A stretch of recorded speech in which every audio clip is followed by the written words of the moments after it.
In the deep woods of White, Georgia, lies a 6-mile labyrinth of pine needle-covered trails, where more than 4,000 classic and muscle cars rest peacefully, embraced by nature and time. From massive Cadillacs with endless fins, to iconic pony cars, each vehicle reveals a story of glory and abandonment, transforming into living sculptures for photographers, artists, and curious wanderers. Old Car City, USA isn't just a junkyard. It's an open-air museum where nature and art blend into a nostalgic spectacle that invites us to reflect on the fleeting glory of automotive history. What happened to the muscle cars that once defined America? Each one has a story to tell, and today we're going to reveal their secrets, one by one. In our previous video, we explored Old Car City, but this is different. Today, we become automotive detectives. Every car you see is here for a reason, and we're gonna find out why. Let's begin. The 1961 Ford Falcon sedan. It looks ordinary, but this suspect changed everything. Ford needed to compete with imports, so they built this compact car with 144 or 170 cubic inch engines and an affordable price. Here's the secret. Without the Falcon, there would be no Mustang. Same platform, same philosophy, but the Falcon came first and paved the way. It makes a quiet appearance in Eternal Sunshine of the Spotless Mind, 2004, showing that some cars transcend their time. 1963, 2 years before the Mustang, and Ford was already playing with fire. This Fairlane 289 is the missing link in the evolution of the American muscle car. With 289 cubic inches, pushing 271 horsepower, Ford finally got serious about performance in a mid-size package.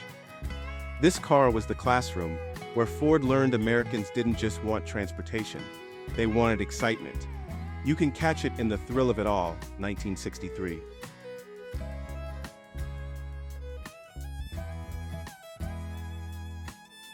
April 17, 1964, the day everything changed forever. The first Mustang rolled off the production line, not just as a car, but as a revolution on wheels. Early production codes and unique first-year details make these models pure history. Why 64.5? Mid-year changes make it unique among Mustangs. 22,000 units sold on day one prove Ford had created something special, the pony car segment. Its film debut came quickly in Le Gendarme de Saint-Tropez, September 1964, just months after launch. Mopar's best-kept secret. Chrysler had a problem. GM and Ford dominated performance. Their answer? The brutal 1966 Coronet. Not just a car, but a platform that changed everything for Mopar. Available with 273, 318, 361, 483, and the legendary 426 Hemi that shook the pavement. This base became the DNA for all Mopar muscle. Charger, Challenger, Cuda. It appears as Larry Gopnik's car in A Serious Man, 2009, proving that some cars define both eras and characters. GM finally responded to the Mustang, but Pontiac had to do it differently, as always. Same platform as the Camaro, but with a completely different soul. The 400 cubic inch engine delivered more torque and personality than anything Ford was doing. Unique details set it apart. Distinctive grille, taillights, proportions that scream Pontiac from every angle. Its moment came in the pilot of Knight Rider, 1982, before KTT became the iconic Trans Am we all know.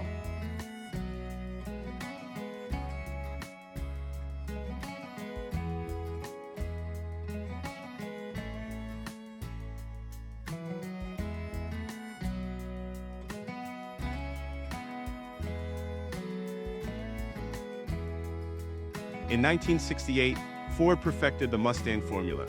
More aggressive, bigger, and muscular. A bold grille, side lights, and lines that promised trouble.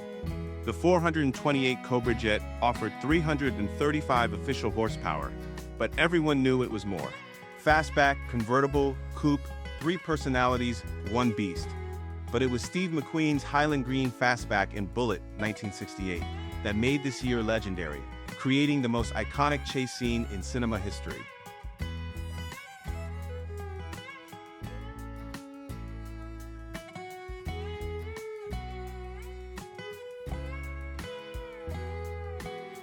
The ultimate counterattack. Chevy wasn't going to let Ford own the game, so 1970 marked GM's all-in response. Second gen, lower, wider, more aggressive than anything on the street. Available with the brutal 457 LS6 with 450 real horsepower, the Z28 was the track-ready version that proved Chevy meant business. Featured in the 3,000-mile chase 1977, some cars were made to chase and be chased.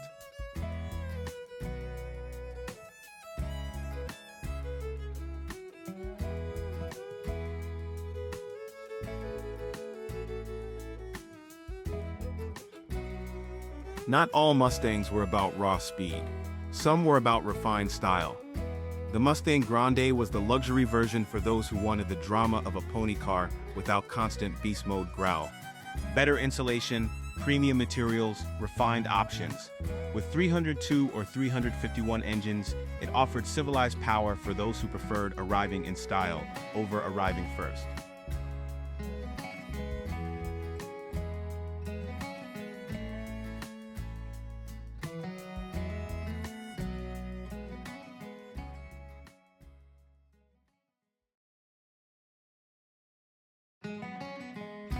The well-mannered cousin of the legendary GTO. Same platform, different attitude. The Le Mans Sport offered performance without the GTO's aggressive vibe. With 350, 400, or 455 engines, it delivered the muscle you wanted, but in a more elegant, less intimidating package. Perfect for those who wanted Pontiac muscle without shouting about it.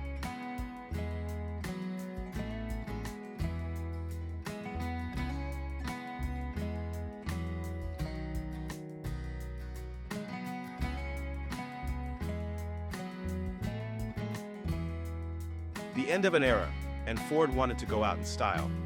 1971 marked the final year of the original Mustang, and the Mach-I was the most aggressive version ever. 351, 429 Cobra Jet, Boss 351, enough power for a proper send-off. Aerodynamic, functional, intimidating from every angle. James Bond drove it in Diamonds Are Forever, 1971, proving even 007 recognized a real muscle car.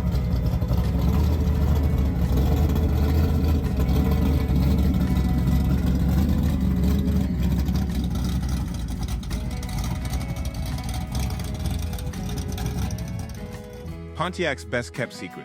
Everyone knows the Trans Am, but the formula was for true gearheads.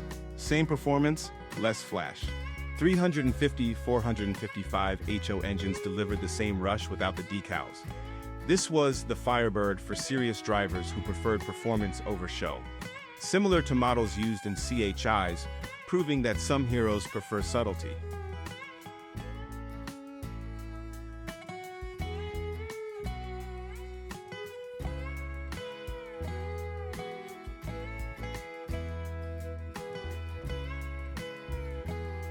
Redesigned for 1971 to 72, but true to its soul. A more refined, less aggressive design pointed Dodge in a new direction. 318, 340, 441 engines kept it true muscle. This generation marked the shift to luxury performance. Mopar power with a more sophisticated approach. A charger for a new decade demanding manners with muscle.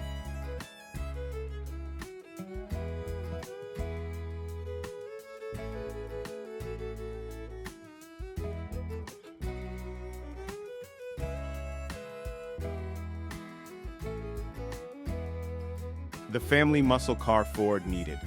When size mattered, Gran Torino delivered. A larger platform with room for serious engines.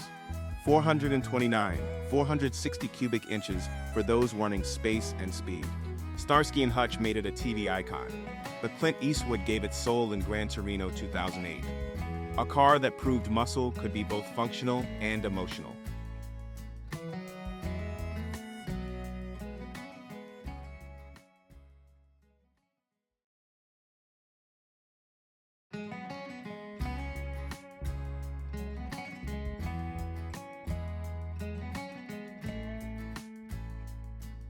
Mercury's upscale Maverick.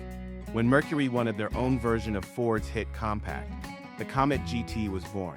A Maverick with Mercury personality and unique styling. Better equipment, refined touches, and rarer than its Ford twin. Proof that sometimes the best things come in exclusive packages.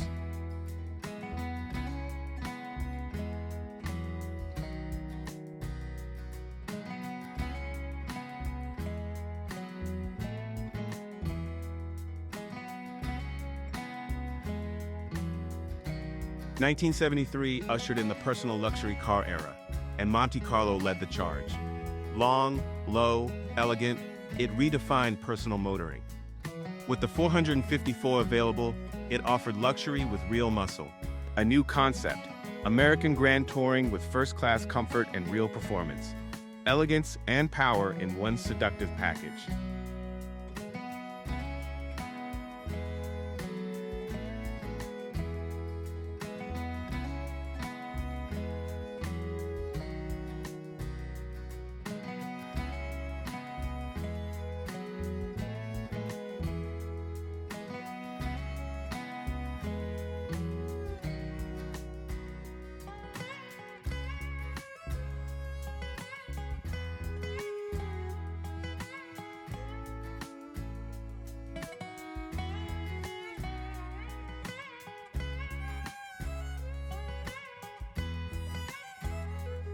The compact muscle car nobody expected. Buick entered the compact game with unmistakable style. The Apollo 350 proved muscle could come in small packages without losing Buick elegance. Smooth and powerful 350 engine delivered that unique Buick feel. Luxury in a compact body for those wanting premium in a smaller size.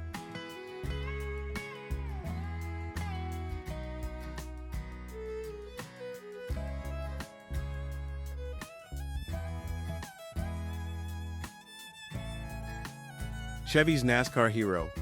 When rule changes demanded a new stock car, the Laguna answered.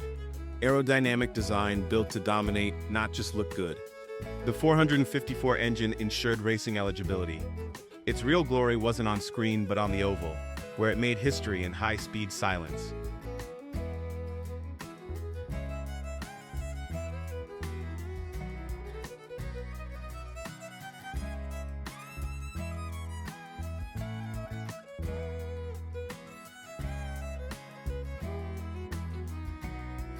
Pontiac's reinvention of personal luxury. The Grand Prix arrived with elegance and performance in perfect harmony. Unique styling, commanding presence. Available 455 engine marked the final breath of the big block era. Proof Pontiac could do sophistication as well as excitement.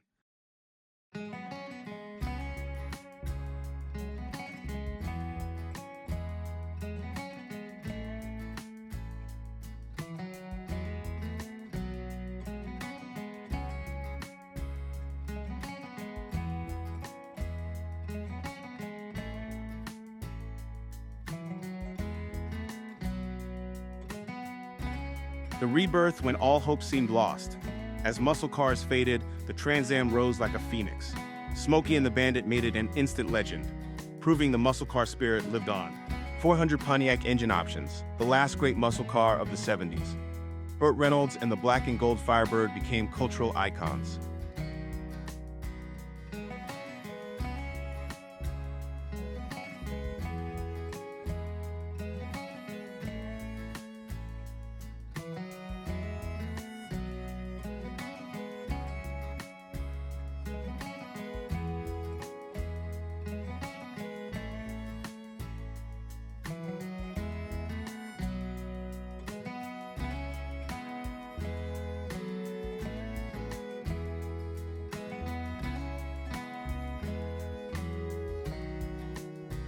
The crown jewel in a world obsessed with restorations. Survivors are untouched treasures. And this Duster 340 is pure muscle in raw form. Small but fierce, 340 engine, proved fun isn't always about size. A true time capsule, all original and authentic. Like the one in HBO Max's Duster, proving some cars never go out of style.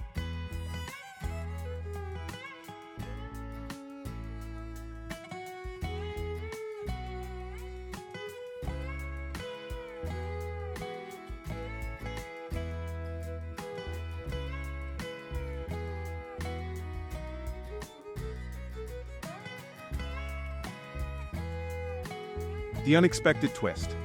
Among all these muscle and classic cars, one holds a deeper secret. This 1977 Lincoln Continental Mark V was bought by Elvis Presley just 2 months before his death, becoming a rolling testimony to a legend. White on white, leather interior, Cartier dash clock, more than a car, a mobile sanctuary for the king of rock. Among the rusted relics of old Car City, it stands as a ghost of fame and finality.